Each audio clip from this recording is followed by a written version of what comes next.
Hello, everyone. Welcome to Sentinel. I'm starting a new series called Sea Stories.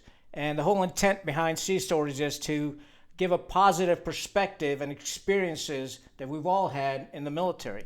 Now, what I don't want is this channel to become all negative and driven by all the poor leadership and the problems that we've seen in the military. Because, quite frankly, there's a lot of good leaders in the military that don't get recognized. And one of the reasons they don't get recognized is because they get shadow banned by the bad ones. Because the bad ones typically get to the top and then they silence the rest. So what we want to do is we want to amplify the good leaderships and teach some of the good leadership lessons to the next generation. And that's the purpose behind Sea Stories. But before I start, I just want to remind everybody to please like, subscribe, and share. Don't forget to share this channel now with your ex and your mother-in-law. Very important. We got to grow the Sentinel team. So let's get back to Sea Stories. The first sea story that I want to share with you is, quite frankly, about a young sailor and that I experienced. Now, we talked about in the previous podcast when we embarked on the USS Wasp, a big, massive ship with about 3,500 people. I was a CO of troops. I had about 1,500 Marines underneath me that I was accountable for that belonged to a variety of units. And for the Marines, it was tough going on that ship, because we tend to forget that they're stacked like sardines in that vessel. So not only are they stacked like sardines, but it's a machine, and there's this tight schedule that you got to live by, and the schedule will decide when you essentially get fresh air to get up on the flight deck, because they got flight ops going on, and all sorts of maintenance issues and stuff like that. And the ship can also be very restrictive because there's the blue area, right? The blue tiles, which is officer country that you're not allowed. So you may, if you have to go, 100 feet down the passageway that you can't go into, you have to go all the way around and work your way around the ship to get to the other side. Some of the stuff didn't make sense to me.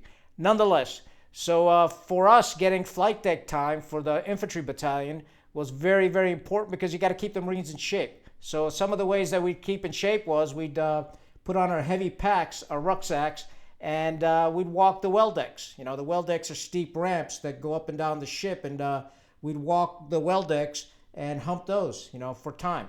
And, it'd be a 30-minute march, an hour march, what have you. And that kept the Marines in reasonable shape. But we also had to get up on the flight deck. And the flight deck time was very important, because you can get out there and it gets a PT in. And more importantly, you get some fresh air for the Marines.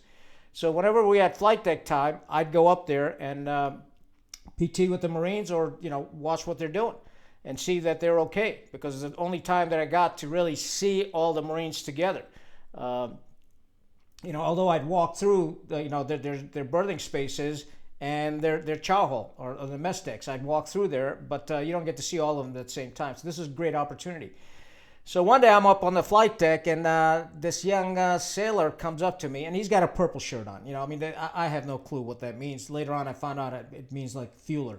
But there's like purple shirts, green shirts, yellow shirts, red shirts, and all these different shirts, which is, quite frankly, makes sense for the Navy, because you can identify what the function of that person is up on the flight deck. Makes a lot of sense. Nonetheless, so this young kid walks up to me, and he goes, "Hey, dude." And I kind of looked at him, a little surprised, and I said, "Hey, what's going on?" And he was just, he wasn't being disrespectful whatsoever. He's just naive, just a young sailor. And, next day goes by, I go up on the flight deck. He pops up again. He goes, "Hey, dude, how you doing?" I said, "I'm doing great, thank you." And, so this happens a few times. And one day he walks up to me, and he's like, "Hey, dude, are you somebody important on this ship?" Because he's watching everybody interact with me. And I'm like, not really. I'm just with the Marines. And a couple more days go by, and this young sailor shows up in his whites. Now, when they are wearing their whites on the ship, that means they're on duty. So he had duty that day, and this young kid had a stack of freaking ribbons, which I was shocked. I was like, holy shit, I thought this guy was a brand new sailor, which he was. So I'm like, "Hey, where'd you get those ribbons from?" And he goes, "Shh." He goes, "Don't tell anybody. I was in a rush, so I grabbed somebody else's." And I'm just thinking in my mind, holy shit, that's a big no-no. So I told him, I said, "You got to be careful doing that, because if you get caught, you're going to get spanked pretty damn hard, because they don't put up with that nonsense." He goes, "I know, but you're not going to tell anybody, are you?" I said, "No, we're good, but just don't do it again, okay?"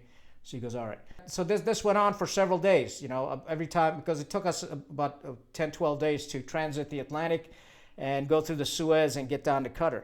And the Marines would always see the sailor come up to me. He was never rude. He was just naive, sort of like Gomer Pyle type dude. And, the Marines are just waiting for a head nod from me to chuck this dude overboard or something, because they thought he's being disrespectful. And he wasn't. He's just being a nice kid. Anyway, so we offload in Qatar. I forget about him. And, we go off into Afghanistan and do our combat operations and what have you. In subsequent podcasts, I'll talk about that. Oh, there's also another podcast out there, The Man Coach, that did a podcast with me, and we talk extensively about this for several hours. So if you're interested, I can put the link in the comments, and you're more than welcome to go take a look at it. Nonetheless, so we go off and do our combat operations in Afghanistan, and the Marines of the battalion did fantastic. They fought as high as 10,000 foot. They're out, we didn't stay at a fob. We're out, kept moving, and we actually went after the enemy and chased them down. That's what we did. And that was, and not only that, but we're with the Afghan militia force. We had a couple hundred of those in front of us. And then the Marines, and then behind us we had a couple of platoons of Afghan National Army, which to me they were worthless, because they weren't even from southern Afghanistan. They're northerners, and they're viewed as the enemy. So that caused a lot of problems. But the Afghan militia force were nothing more than a bunch of local militia, and they're a bunch of thugs. So it was tough to manage all this stuff in terms of leadership and whatnot. Nonetheless, so we finished with combat operations, and Retrograde out of Afghanistan, out of Kandahar airfield on C-17s, and we fly into Kuwait. And that's where we're going to marry up with our ships. And the ships, have to backload. They got to clean all the crap off, all the gear and equipment, and then backload. And so in the meantime, we get put up by the Iraqi border, a place called Camp Wilson. Very austere, very desolate place. So while we're at Camp Wilson, my guidance to the staff and sergeant officers of the Marines was, hey, all we're going to do, we're going to PT in the morning, because we got to get them back in shape, and the rest of the day is yours. You can play cards, you can listen to music, do whatever you want. But you will eat 3 chows a day. And the main reason for that was because we had to put weight back on them. So it was a time for them to decompress. And the staff and sergeant officers were mandated to walk around the chow hall with ice cream and force it upon the Marines to eat. So, the ships get backloaded. We go down to the port to marry up with the ship, and guess who's standing there? The purple shirt. And he sees me with a big smile on his face, like, it was kind of semi-emotional moment. And he walks up to me and he said, sir, can I give you a hug? I was like, sure. So he gives me a hug. You could see he's nervous, and he's like, I prayed for you every night. And, that young man left an impression on me. That's unbelievable. He wasn't even a Marine. Unfortunately, I don't know his name, but I'll always remember him. A guy with a purple shirt that, we just kind of hit it off. And, it's meaningful. And I'll tell you why it's meaningful is because he taught me a lot about leadership, about caring for each other. Just give me a moment, please. So he taught me about a lot about leadership, in the sense that we're all in this together. It doesn't matter if you're a Marine, you're a squid, you're an Army dog, you're Air Force, Coast Guard. We're all part of this big green fighting machine that's called the United States military. And it's important we don't lose sight of that, because what I see a lot at senior officer level is this infighting going on, and fighting for resources, and I'm better than you are, and you're better than me. And at the troop level, it doesn't freaking matter. What matters is this compassion and concern and empathy that we have for each other. And I'll tell you what that young man taught me is a lifelong lesson that money can't buy. And you will never find that type of love and caring for each other that you find in the military.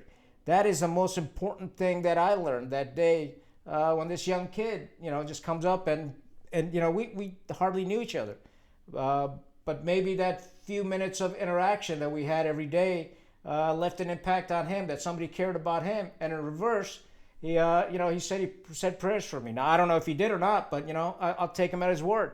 And I think those things are very important because it's good to know that somebody's got your back. And that's very important. And so that's the main lesson that I learned. And I impart that onto the next generation of leaders. You know, whether you're an NCO, you're a staff NCO, or you're an officer. You know, pay attention to those purple shirts out there. And make sure you give them their attention, because I'll tell you what, their loyalty and their prayers for you and your success will go a long way. And the other big lesson out of all this is, you know, everybody that joins the military does it for the right reasons. They come in the military because they want to serve. They want to be part of something that's greater than them.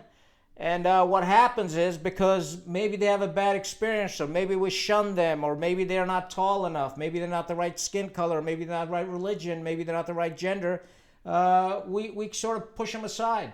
And, you know, or maybe they just make a mistake and we crush them and destroy their careers. And I'll talk about some of these issues later on. But, you know, it's okay. We should not discount anybody that's serving in the military. It takes a brave person to go stand in the yellow footprints and enlist in the military, and every one of them matters. I think that's the most important thing that we have to remember. You got to remember, everybody's pretty damn special. And the reason they're special is because, you know, I'm not a scientist, I'm not a doctor, I'm just an infantryman. At the end of the day, the odds of that sperm cell, that sperm making it to the egg, is 1 in 300 million. Think about that. You can Google it if you want. You know, I have. So it's 1 in 300 million. You know, those are the chances of you being born. I mean, it's mind-blowing stuff, in my opinion. So every person is special. Don't discount them. And that's part of our leadership. So all the young people out there that are sitting on the fence, I encourage you to join. The friendships and the experiences that you'll have will be lifelong. I guarantee it. Don't let all this nonsense about poor leadership, entitlements, and all this other crap that we hear dissuade you otherwise. Be that special 1 in 300 million and sign up. You won't regret it. There may be some bad lessons that you may learn out of it, but those bad lessons will make you a better person when you leave the military. And I hope that you learn some great lessons as well, just like I did on the flight deck of USS Wasp. In the comments, please share with us your experiences in similar situations where, you know, that one person that was so innocuous that nobody paid attention to kind of made a difference in your leadership style or in your life. And there are many out there, the unsung heroes in the military, that we need to bring to the surface. So I'd really be interested in your thoughts. That's all I got. Stay rugged, stay united. Khan out.